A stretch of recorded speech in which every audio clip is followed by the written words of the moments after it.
and welcome to our Partnerships and Overseas Campus webinar. Thank you for attending. We have 94 registrants today.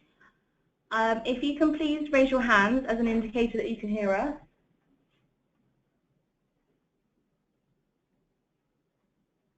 Perfect, looks like quite a few people have. I would firstly like to introduce Nikki Green. She is the Chess Business Development Manager. Nikki will be discussing how to license students at overseas and UK partners. I would also like to introduce Ian Winship, OpenAthens Higher Education Further Education Account Manager.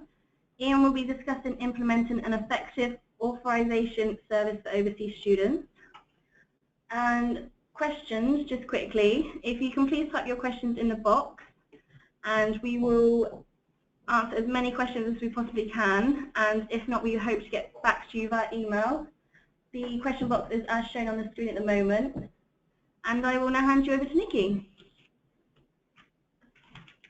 Good afternoon all. Firstly, I must apologise in advance for my extremely croaky voice. Laryngitis took hold a week ago, and I may have to stop for water on several occasions. I'd like to talk about the licensing, and whilst it would be great to allow access to everybody remotely associated with your institution, in reality some publishers would be very wary of losing local revenue or upsetting local arrangements if that happened. The chances are that access will be granted and will be one of, in no particular order, included in your licence, allowed at additional cost, or not allowed at all under your licence. So we need some tools in place to help identify whether students at partnership organisations form part of your authorised user base and can access your resources. We recommend that you use our student decision maker. It asks 9 questions and will guide you through to what's next. Even if you've answered yes to all 9 questions, granting access is still not completely cut and dried. Even if you decide that a student should be able to access your licensed online resources, you still need to check the licence terms and conditions that apply. If you've generally answered yes to all 9 questions on the decision maker, then for most resources it's fine to allow access, but there is always the exception to the rule. Some licences will restrict access along geographical boundaries, where local arrangements take precedent over a UK-based licence agreement. In this case, you may only be allowed to grant access at further costs, and we have developed the extended educational use option under our licence specifically for this. Use under your licence may be denied completely, and your partner institution must take a licence in their own right. I'll give you some recent examples, and these are real-life ones that we've had in the last month or so. I've included a software example. Licensing issues are not limited to just publisher resources. EndNote bibliographic software is restricted to university-owned machines. Emerald, however, is generally quite generous with allowing use by overseas partnership organisations, but they are beginning to tighten up where those overseas students do not appear on your main HESA return. This is precisely why the Extended Educational Use Licence was produced and added to the agreement. The option is there for you to use. APA is even more simple. If the students do not appear in your HESA's Table 2, the FTE count of the whole institution, then separate fees will apply.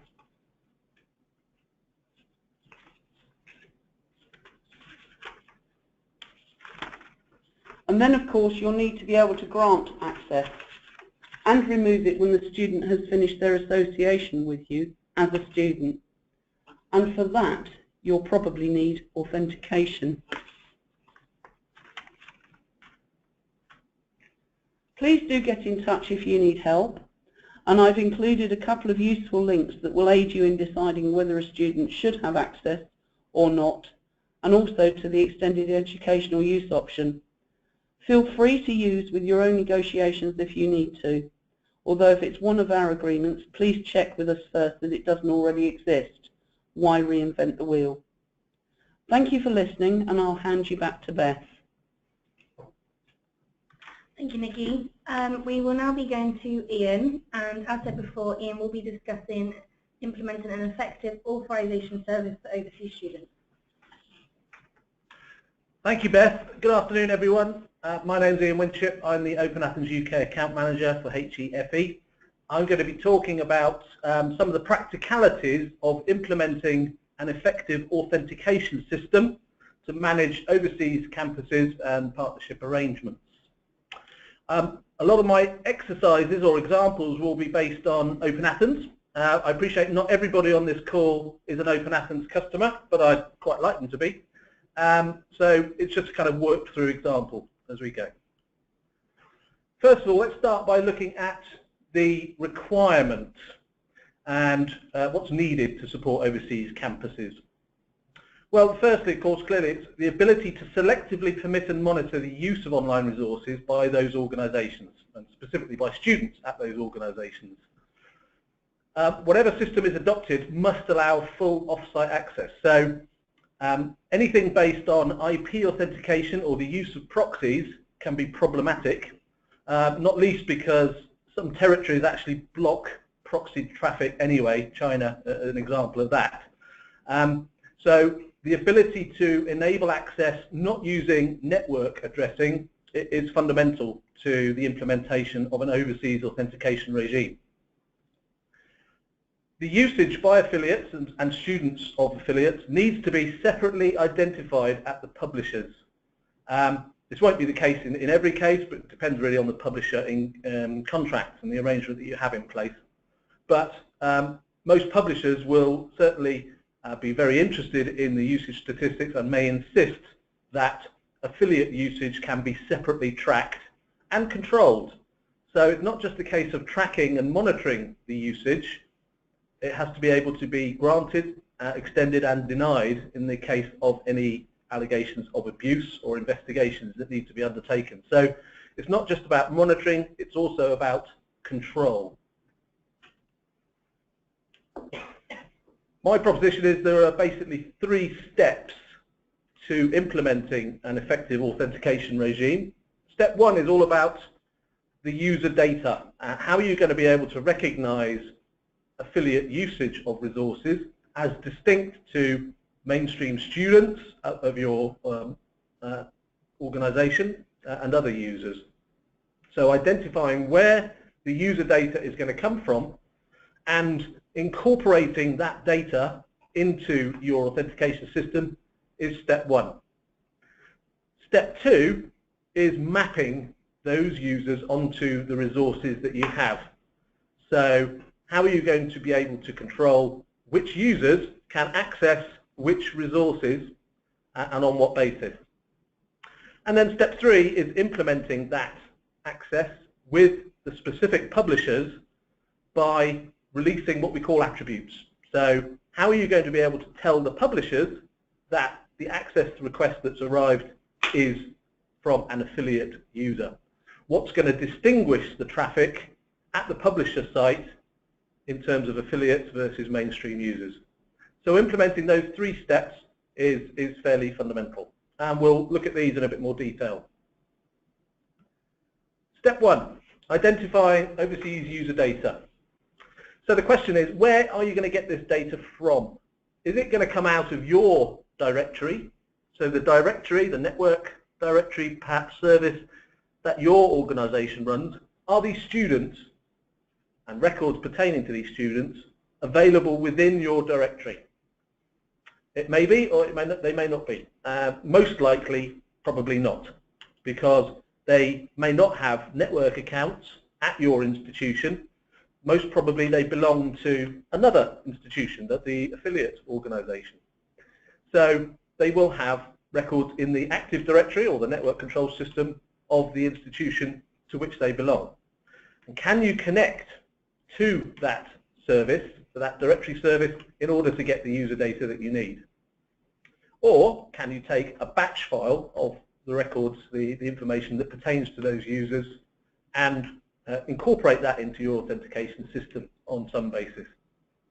Or are you having to connect to another system, for example, library management system or a student records database?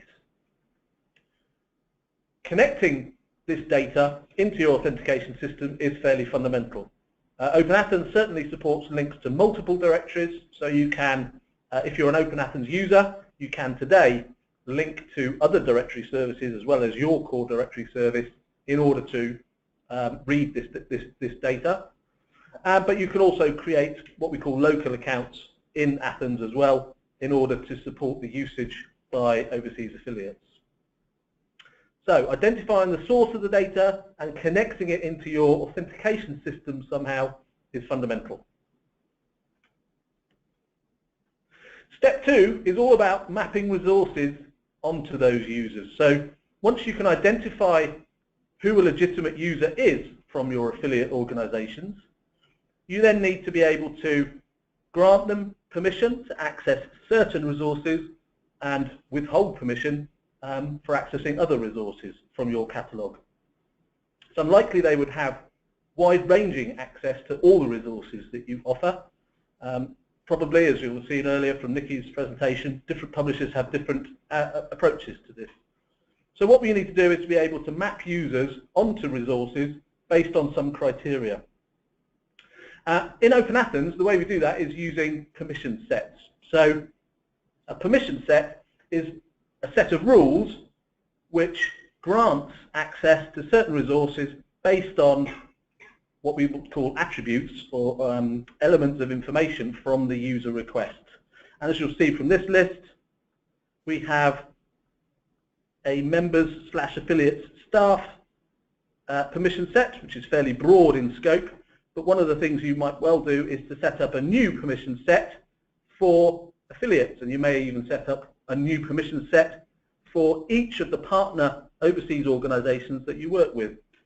And then you would be able to link user requests originating from that organization onto the resources that you have.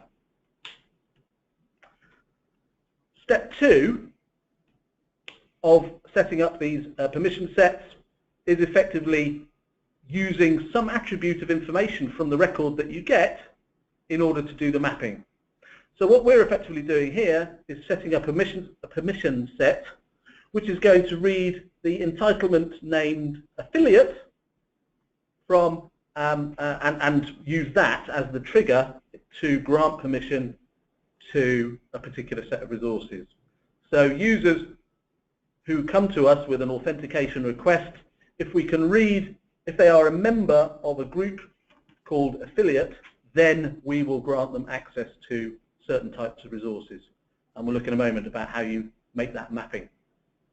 So you need to be able to read fields of information from the user access request. In this case, we're triggering on this field called affiliate, or value called affiliate.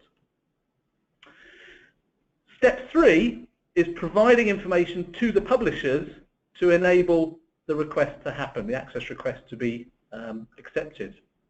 Now this, you will rarely have a free hand in this. This is either the acceptable information that the publisher will accept is either down to the arrangement that the publisher has, specifically in terms of their agreement and their contract with you, or it's by virtue of their membership of a federation. So this example here on the screen is what the UK Federation says, the UK Access Management Federation defines as the rules for attributes and what can be passed between identity providers and service providers, publishers in this example.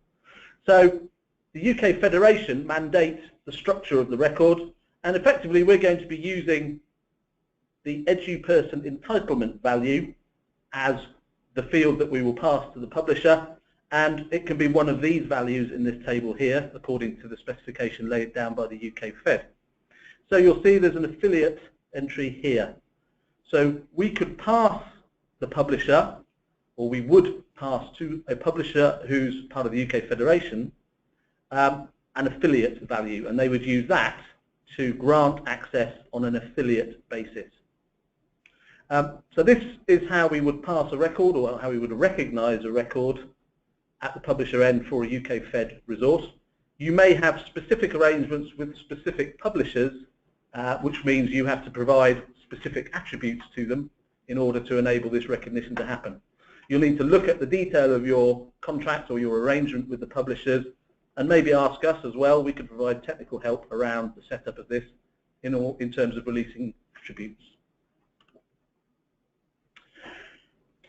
We are then going to map the resources onto the permission sets. So what we're seeing on this screen is a sample of the catalogue that OpenAthens users have in terms of the resource links they can set up. And down here we can see we are poised to allocate a permission set to, in this case, Cambridge Journals Online. So once you've defined a permission set for affiliates, you can then allocate resources to that permission set, and thereby make the mapping of users to permission sets to resources. Once, not only can you allocate access, you can also deny access. So once you've got links in place, it's possible to block them as well, so deregister them within OpenAthens temporarily. So for example, if you have suspicion or there have been allegations of abuse, then it's possible in OpenAthens to block that access, block that permission set whilst you're investigating. And again, this will reassure publishers that you're implementing an effective authorization regime. Now, there is an alternative method for connecting to publishers that are not able to handle attributes in the information that they receive. So what we're seeing here is an example of how you can set up what we call sub-organizations underneath an umbrella organization structure for an institution. So we see Bucks New in this case have set up what we call sub-organizations for their overseas partners and for their UK partners. And these sub-orgs have different identities in terms of the scope and affiliation that they have, which mean that the publisher is able to separately track usage and access requests. So some publishers don't find it easy with the systems that they have to handle access requests with attributes in them. So in this case, an alternative approach is to set up sub-organizations, and you can have granularity below these in terms of sub-organizations, or you can have permission sets within each of these sub-organizations so that you can handle multiple overseas partners underneath this sub-organization, for example. And that's an alternative way of connecting to publishers who are less able to deal with flexible attributes. In this case, that would mean that the publisher, they would separately recognize access requests coming from UK partners to overseas partners, and they would be able to separately track and monitor that usage. Moving on to that kind of reporting, this is an example of the sorts of reporting that you can get out of the system. So what we're actually looking at here is for a given month, in this case January 2016, the access requests, transfer requests to specific publisher resources listed along the bottom for each of 3 types of organizations. So it's a follow through on the example we were looking at just now.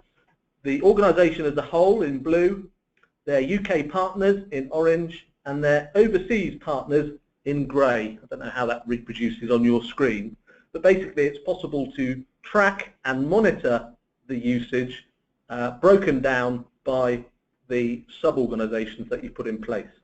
It's also possible to do it using permission sets, so the first method that we looked at in terms of implementing the authentication. That's all I really wanted to say.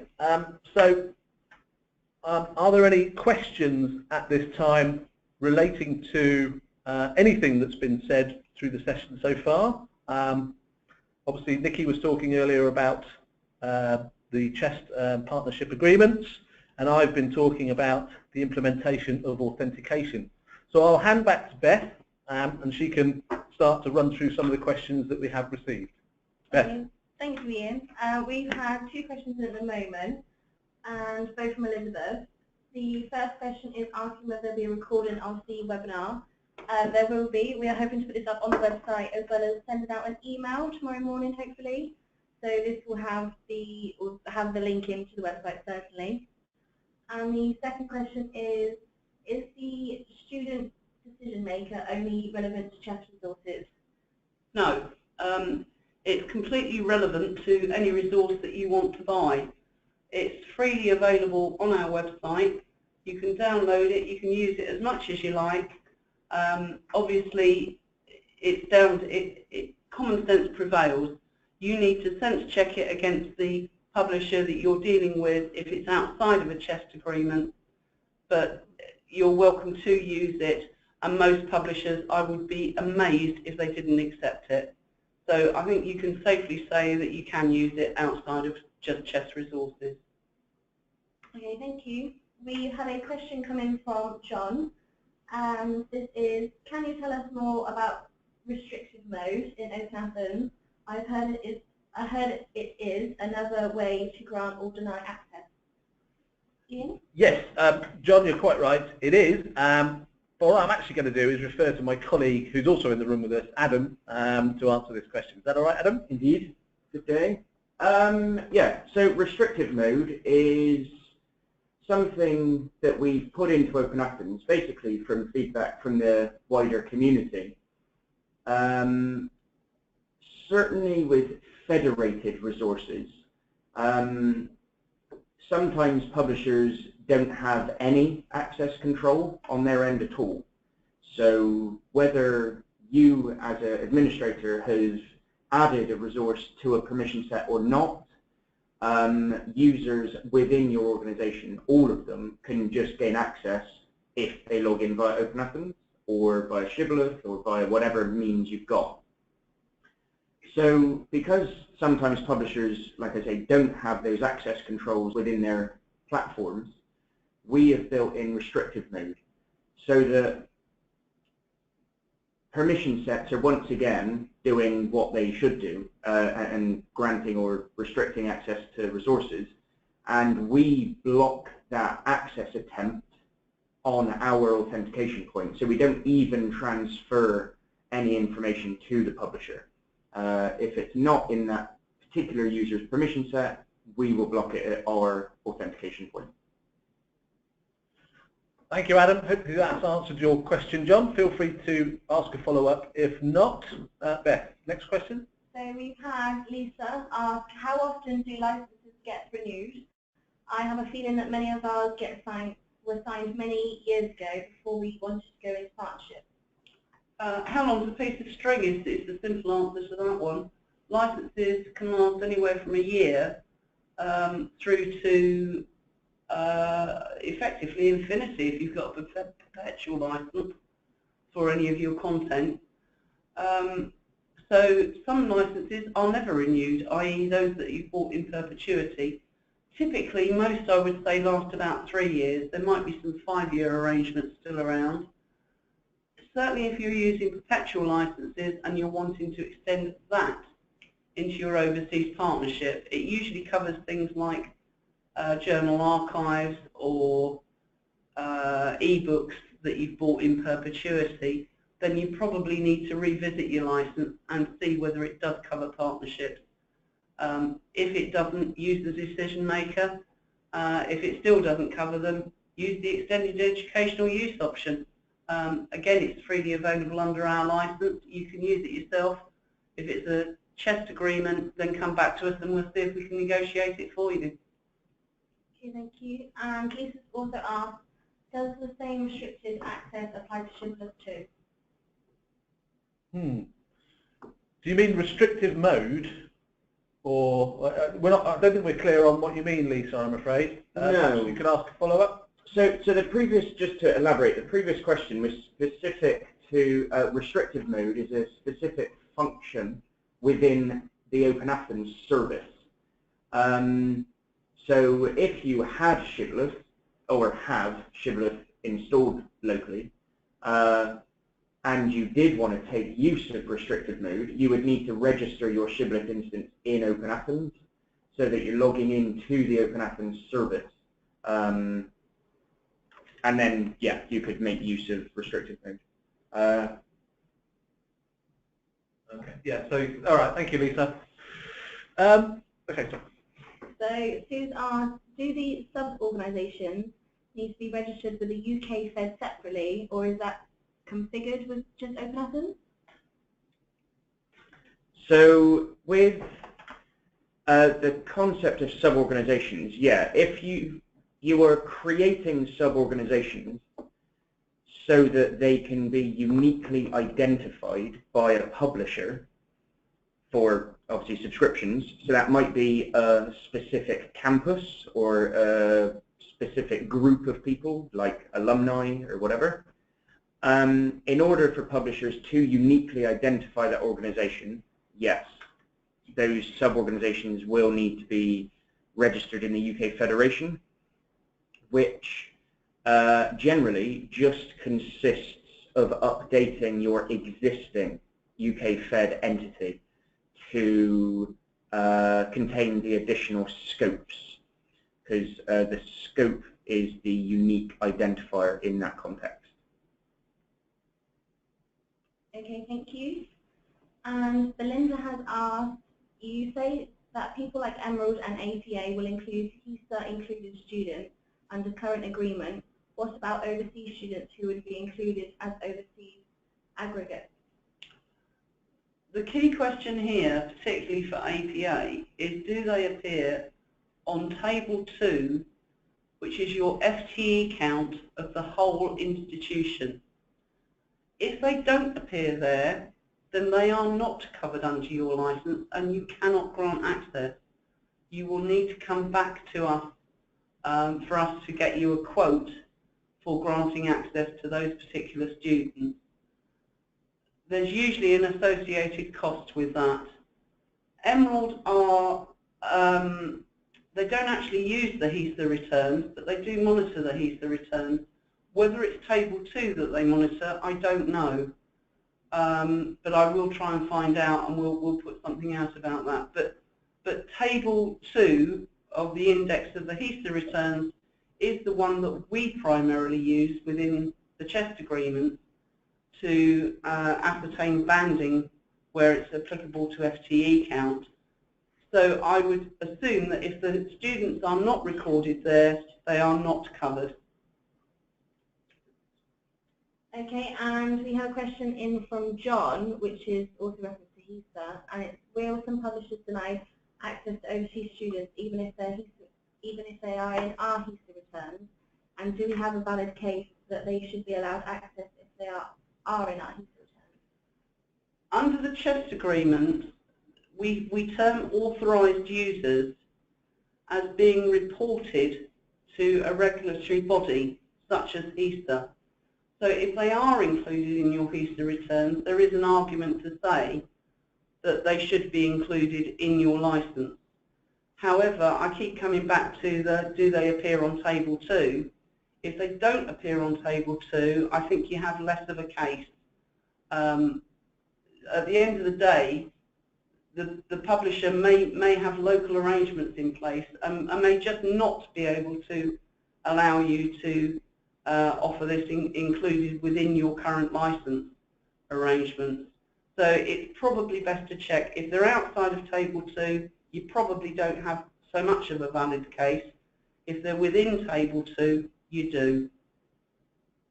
Okay, thank you. Jonathan has asked, is OpenAthens restricted mode applied at the local university's identity provider or in the main OpenAthens admin system?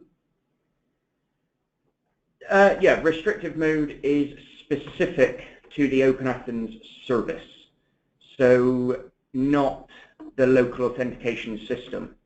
So what that basically means, if you only have, for example, OpenAthens LA or Shibboleth IDP installed, and that is directly registered in the UK Federation, in that instance you're not going through the OpenAthens service, so you couldn't make use of restrictive mode. But if you did register the local authentication system, like OpenAthens LA or Shibboleth, in the OpenAthens service, then yes, you can make use of restrictive mode. For those sort of organizations that have been with OpenAthens for a long time, that might be commonly be known as the gateway. So if you register your LA system in and access stuff through the gateway, then you can use restrictive mode. Okay, thank you. And Eva has asked, is there a link to find the decision maker mentioned by Nikki? There is. It's in the slides themselves. I'm just scrolling back to actually find it. Bear with me one sec. That's the page there, which obviously is going to be emailed out to you and will be available on our website. So it appears under useful information, and it's the first link there. Thank you. Lisa has another question. What about the partnership agreements with a private college? Does this count as commercial under the licenses? We actually include, we have private universities and private colleges as associate members. In fact, some of them are higher education members within the CHEST agreement. So as long as the usage is for educational purposes, I think you're perfectly okay partnering with a private college. It is the usage that's important. If the usage was in any way commercial, then it would be outside the term of the license, certainly under a CHEST agreement. Obviously, if you've got local arrangements in place with particular publishers and you want to use it for commercial use, then by all means talk to them about that. But an ordinary license would be non-commercial and would be fine. And Belinda has asked another question as well, and this is, what happens with shared HESA students? Would this mean only half would be charged for? No. I think you're starting to split hairs. If you're, if they appear on your HESA return and you're using the FTE count, table 2, then it takes into account that you've only got half of those students, or 25% of those students, or 30% of those students, because it accounts for part-timers as well. So if they're in your HESA return, then you shouldn't have a problem